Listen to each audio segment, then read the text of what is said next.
I was like, you know what? That's true. I thought the people that I was marrying, the person that I married was safe. And they were not safe. They actually were counterfeits, like James said. So here I'm like thinking, I know what safe is. Well, do I really know what safe is? God knows what safe is. And the Lord just said to trust him. And I'll just tell you, the Lord said to me that James was a king. He said, I've chosen him for such a time as this, and I'm calling you to walk with him in this season of life. And so I don't forget to keep your hands off part. Yes, yeah. That was a big deal that the Lord told me that because, and I will tell any woman listening to That this. is a big deal. Oh, it's a huge I will deal. tell any woman listening to this. That is the way that they should live their life. Oh yeah. You know, now we've come. But the feministic side tells you the exact opposite, and that's what's being pushed to young women. Yeah, every absolutely, day, all and that day. is so not true. And I'm not that way anyway. But Yeah. I'm a nurturer, and I'm somebody who wants to help. So I would have tried to help him in a lot of ways, Sure. thinking I was doing the right thing. And that's more. I don't want to like just control everything about his life, but I'm a nurturer and a helper. Don't say anything. You can say the C word, honey. It's okay. But you know, after that day, I committed myself to him. I committed myself to him, and I'm telling you, there were times where I know that it was hard for James because you have to remember he hadn't been married in many, many years. Sure. And then for me, you know, I told him I was in a broken place too when we got together, and we really healed each other. There was so much healing, and it was not physical, and that's the beautiful thing, that we honored the Lord until we got married. And when he told me that, it was a sign to me that he was called to me, because I didn't tell him what I had told the Lord and the commitment I had made. And he said, the Lord told me not to have a physical relationship with you until we're married. And I go, that sounds good to me. That's exactly what I feel. So it was just, there was verifications, and I think you need that, like where God would show me, he would say something and it would be exactly what I had told the Lord, or that God had told me. I mean, it was like confirmation after confirmation. Is that the part of the story that you're talking about that you want to just hear? your side of his story that he shared with us. Just get your side of it. And I mean, it's radical what he shares. Yeah, the question that I would have, and this is for public knowledge. I want everyone to know this for future reference, and myself included. What is a counterfeit? How do you identify what a counterfeit is? You know what, women. Wait, hang on. When you say counterfeit, I'm guessing you guys were referring to counterfeit Christian, like counterfeit. Yes. Okay. Well, Yeah. yeah. Okay, I think it goes deeper than that. You know, I think when we talked about narcissists earlier, you know, I think they're a counterfeit. Counterfeit is anything that Looks close. meticulously represents the real thing, but is not. Yeah. Okay. Yeah. And knows how to act, present, and affect like the real thing. Yeah. Yeah.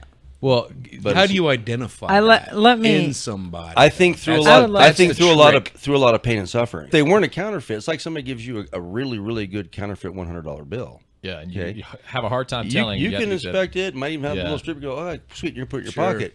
The only way you're going to find out is when you try to put that into practical application to your life. You try to go spend it. That's You good. know, Yeah. and That's good, and it may That's go. That counterfeit may go through 10, 20, 100 hands before it's finally identified as a counterfeit. I'm really having a good. Then you get to go to federal prison. I'm really having a. That's a good point. Well, I'm thinking about two episodes ago when we talked to Ariana, or maybe it was the last episode. No, maybe it was 2 episodes. We were talking about liberals and Democrats and stuff like that. And Ariana's this girl from our movie. my She gosh. was they know who Ariana is. context, bro. Oh, get over it. Anyway, we were talking about liberals and Democrats and just how awful they are, and she literally said it's a counterfeit compassion. Yeah. Yes. Is what they have, and Yeah. I'm like, That's good. You guys keep Yeah. saying this, Yeah. you know, you were a She counterfeit, and she I'm like, nailed She it. nailed it. Yeah. everything you're nailed it. saying is referencing what the Democratic Party is. Yeah, I'd not like to off go his back analogy. to what Nick said, is how So- can you tell a counterfeit? And here's the thing. A lot of times, if they're, first of all, women, I think when they choose men or choose to be with somebody and they fall in love, you're blinded to a lot of the things that you normally would see if you were outside the like. A lot of times people will say, well, I saw that coming. You're like, really? I didn't see any of it.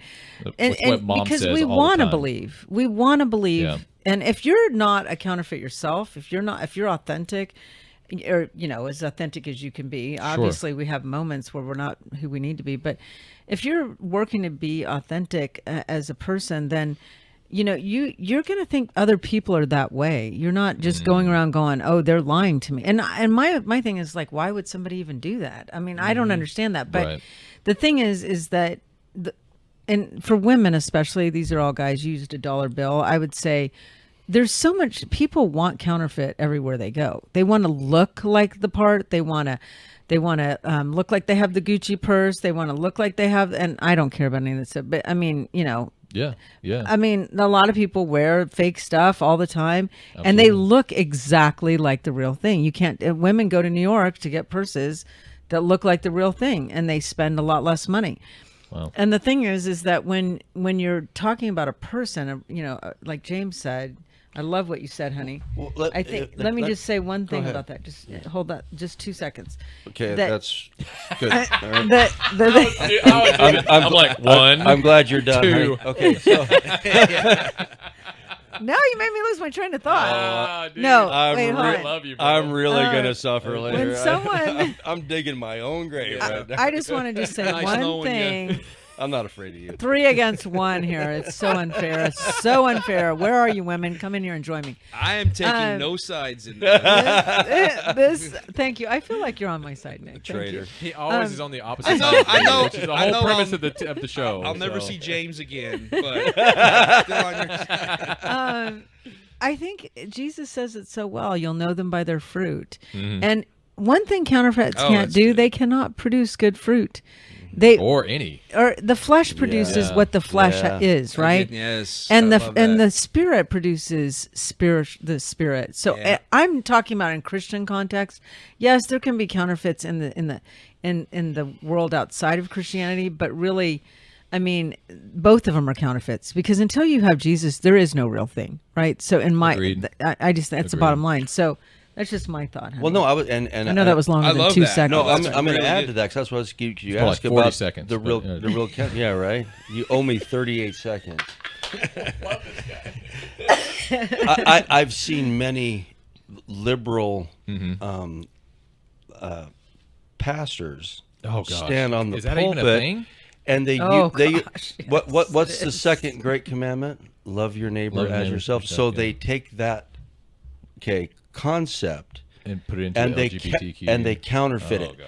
So if you come and you are obviously a biological male, but Yeah. that you have suffered from sort of gender dysphoria, mental disorder, You're mentally ill, basically. you are mentally ill, Yeah. and you come to me and say, "I'm a woman now."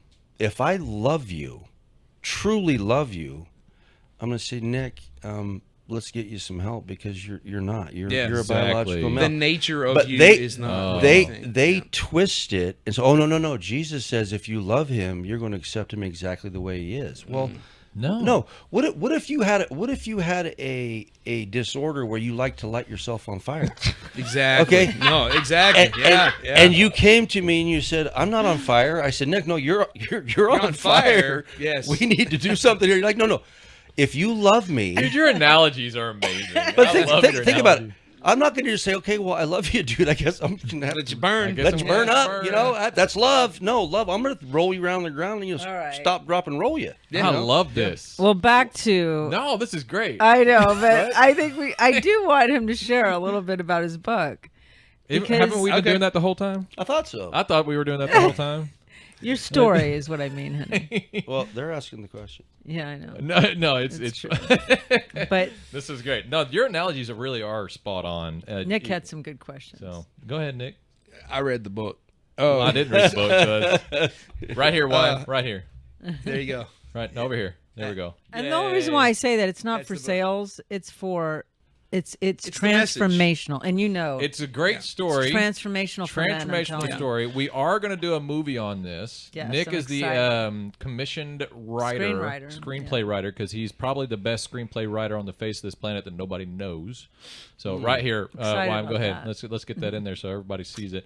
It's called Awakened: Embracing the Power of I Don't Know. Man, I don't know. Yeah, the power Share of that I story. don't know. The That humility story it takes for alone. someone to say I don't know. And dude, I wrote a book on pride and how it destroys, and just the ability to. Am I able to get that? Oh yeah, it's called Dare to Compare. I will get that Because I compare a life of humility without Christ and a life of humility with Christ, and at the end I say I dare you to compare a life of humility with Christ. I love that. So I always talk about, like, there's going to be two ways, only two ways you come into a humble circumstance. Either through humility, you're going to humble yourself, or humiliation, someone else is going to humble you. Mm-hmm. And I guarantee you, one or the other is going to happen. Mm-hmm. Which one did you go through? Did you humble yourself, or were you humiliated? So you were humiliated. I got crushed. There you go.